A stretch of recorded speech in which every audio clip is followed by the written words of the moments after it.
Hello and welcome to sim.bc, where today we're having so many things for the SNR, so we probably will go through it as a bit of a checklist more than a news presentation. And today it is 13:10 and I'm going to go in 20 minutes, so hopefully, mates, I will be able to record this and edit it a bit and, well, make it ready to upload before I need to leave. So it's going to be an interesting, well, should we say, afternoon for me, and hopefully all of you at home are not going to care about that, because you're just going to be like, well, I'm just watching the video on YouTube. How it is created, I don't want to know. Don't spoil the magic, mate. Don't spoil the magic.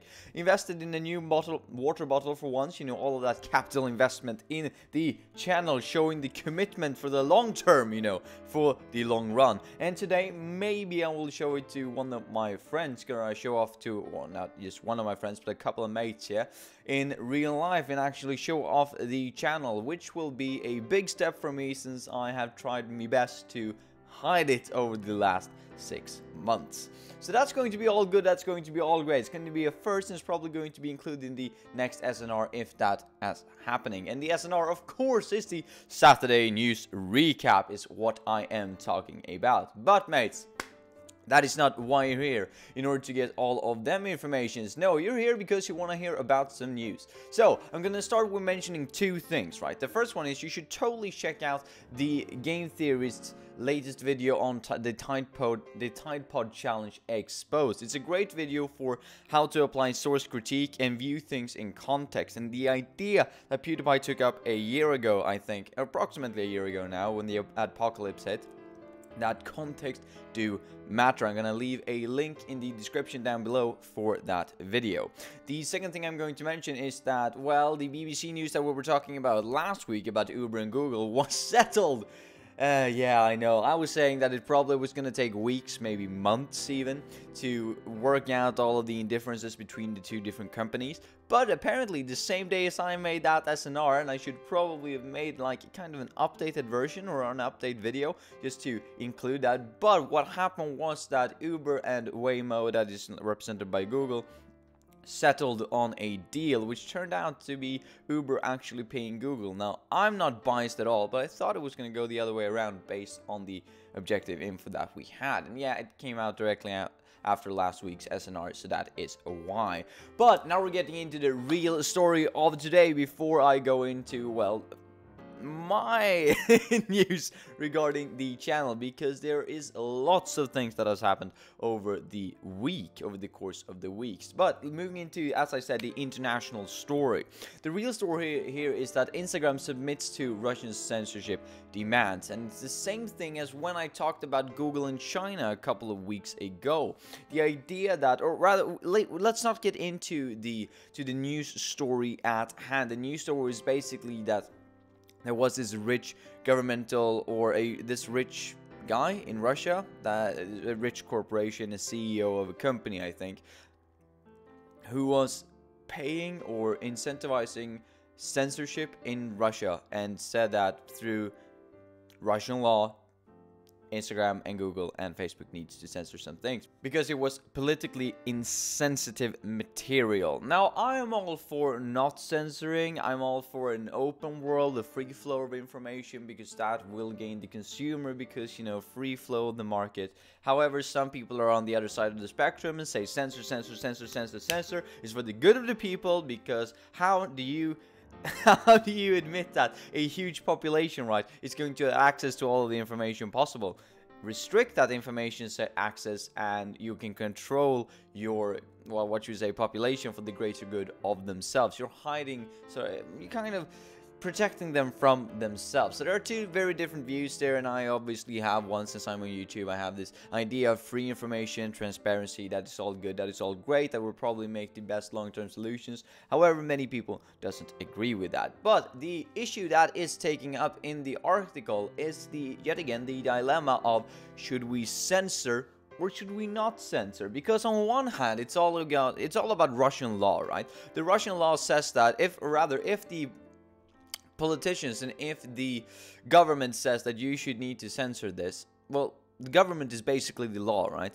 So the government saying you should censor this, then it's not that much that Instagram can do about it. And many people are saying that, well, if that is the case, then they should just comply with it, because Instagram is not setting the rules, they're not setting the stage for what is right or wrong in contextuality to the national culture. However, if you view it from a different national culture, for instance the Swedish national culture, then maybe I as a Swede would say that, well, I will let Instagram do as they wishes, because that is how I would argue if it was in Sweden. But now, yet again, there are two different countries. This is kind of the same idea that was happening around 2005, 2006, I would like to say, when Google was debating on entering China, and they had to think about the trade-off between giving up their mission and their vision of the company about free flow of information and accessible information, against actually entering China, which was a big shareholder, or what should I say, not a big shareholder, but a big stake of the customers. The potential customer market there was huge, because there's so many people having access to the internet in China. So of course the market is huge, but on the other hand, the Chinese government wished to censor Google in China. So this is basically the same idea that came up yet again now when it comes to Instagram and Russia, that somehow you need to compromise the things that you put on the internet, which is never fun for an internet provider or an internet platform. You shouldn't need to say that, well, we're posting all of these things, or rather we're letting all of our users post all of these things, and in Google's case it is, we're letting you access all of this information. That is what we're doing. We're the search engine. We want to distribute this information right to you in the best possible way, so that you get the information that you, well, most needs. However, when China and Russia comes in and say, well, we're gonna censor that, that is yet again taking away from the free flow of information, is probably hurting the reputation of the company. And this is in both ways, or the different companies involved here, so Instagram, Facebook, and Google.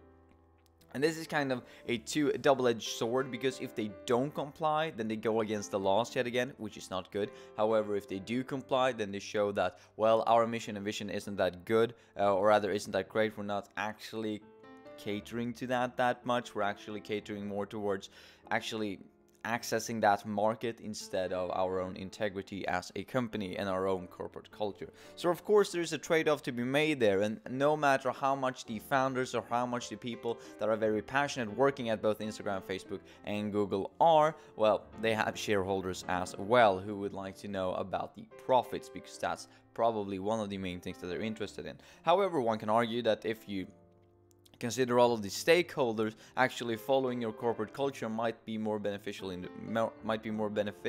beneficial, that's how you say it, right? Be more beneficial in the long run, because we will show to people that we're actually caring about our corporate culture a lot, and that will make it a, what should we say, a stable market or a stable company to invest in, because the investors can anticipate how the company is going to act in certain situation. However, this entire idea is yet again based on that, are you supposed to censor, or are you not supposed to censor? If the country says you should censor, should you censor or should you leave? Because would you like to provide a service and provide a platform where information is limited or restricted, instead of not providing it at all? And then you yet again have the argument of, should we not provide it at all? Because that's also something bad, perhaps, because in Google's mind they were like, it's better that we provide this information, like try to provide as free information as we can, than that someone else goes in that's censoring more than they need to. And kind of the same idea goes for Instagram here in Russia, that this is kind of a step towards the same direction that the China and Google dispute was all about. However, mates, that was the first piece of news, the international news that has happened this week. And just to clarify, Google and China happened like 05, 06. I think it happened again in 16, 17. And what has actually been happening this week is the Instagram and Russia censorship incident, and it's all about political insensitivity.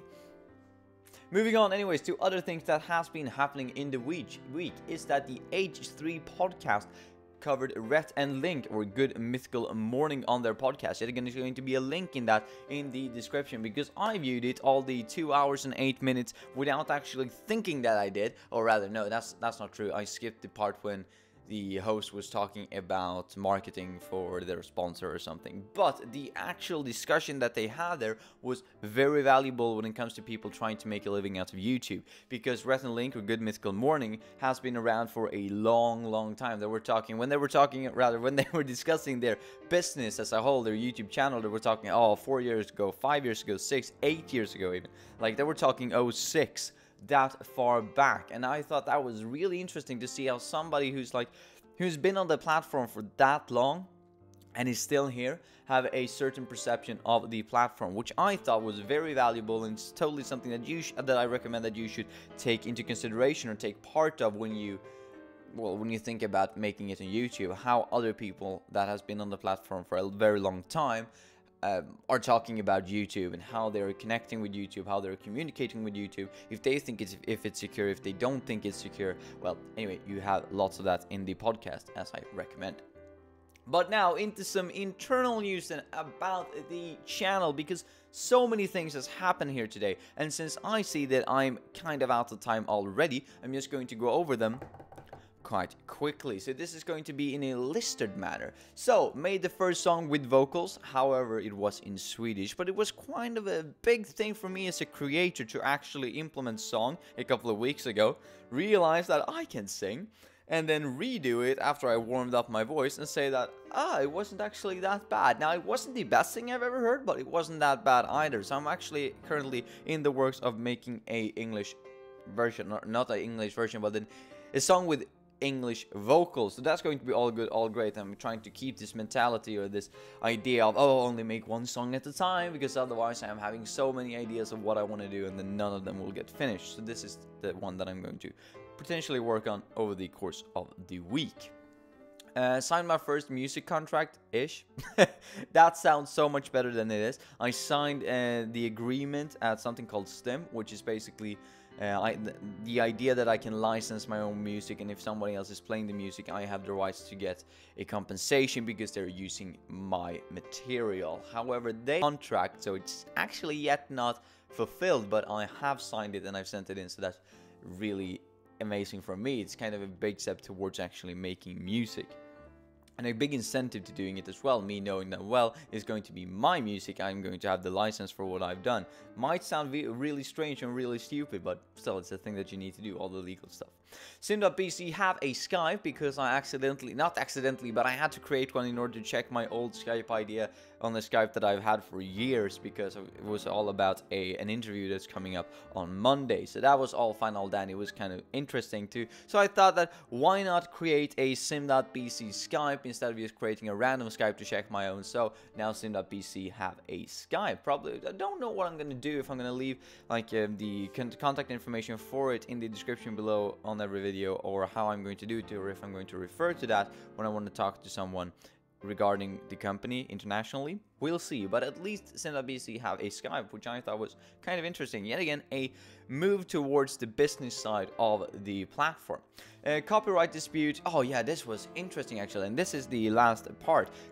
I had a copyright dispute a couple of weeks back. Actually, when I was still at my parents' place, a copyright strike hit me, and it was saying that, well, you've basically been using our music in your video, and I was like, nah, no, I haven't. And I disputed the claim, and it said it was going to take a maximum of 30 days before it was resolved. And it took for 30 days, and it was resolved, and I won. And now it's finally over. Not that it was any ad revenue that was in question, because I'm not making money from YouTube at this point in time. However, what I thought about when this was happening is that it's kind of strange, right? That a copyright dispute is basically, as I understood it, yet again, keep in mind, in context here and source critique, I haven't started making money from YouTube yet, but what I've been able to gather from other creators on the site or on the platform is that if a copyright dispute is made, the person who is filed the copyright or said that, well, it's my content, are the people who are getting all the ad revenue from that video, not the creator themselves. And over this course, and over this time that it takes to dispute a claim, they can't get it back either. That's how I understood it. Maybe it is that it's some sort of split during the dispute. Maybe all the ad revenue is frozen during the dispute and then delivered to the one who wins it. But it was kind of interesting to see that it actually lasted 30 days and that I had no way, or at least I don't think I had any way of actually pushing the time limit there and saying that, oh no, I actually want to have it done by this week or by this day. That it actually was the case that, well, it's 30 days, and if they haven't answered in 30 days, then I don't know what would have happened, but at least they had up to 30 days to respond. And let's just say that I'm a big channel, I have a big video coming up, it rakes in all of the views, it gets 5 million views, and then someone has to copyright striked it in the beginning. I'm disputing it, and it takes 30 days before that is resolved. Just imagine if all of that ad revenue goes to someone else over that time. Was something that I thought about, and I think it's something that PewDiePie mentioned quite recently as well. I'm gonna see if I can find that video, because it was quite an interesting video talking about ad revenue and how YouTube is not that creator friendly, it's more advertiser friendly. Not a stance that will be able to make as of yet, since I'm not that big on YouTube and I haven't been there for that long, but it's an interesting discussion to have nonetheless. You know, the more discussion, the more free information flow, the better. Anyway, mates, that was everything for today. Tomorrow I'm going to be back with choose or convince investors when it comes to the founder's problem, which I yet again think is a really interesting project that we have going on here, because, well, I can relate to it all the time. So have a nice one, mates, and I hope this wasn't a too rambly of a news recap video. As yet again, lots of things that have happened in the channel right here today or this week, so there were lots of things that I wanted to mention. Hopefully I didn't drag it out